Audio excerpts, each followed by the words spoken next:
sa pangan ug makikindi nagpangati pa ug nangatimpa kay buot mo ipo sa yutang pata.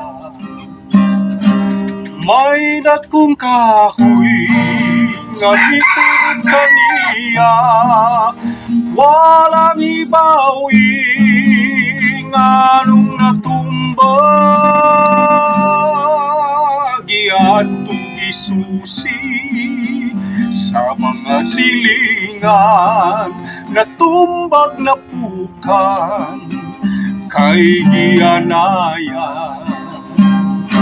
May dakong kahoy nga biturok kaniya, walang ibawi nganong natumba.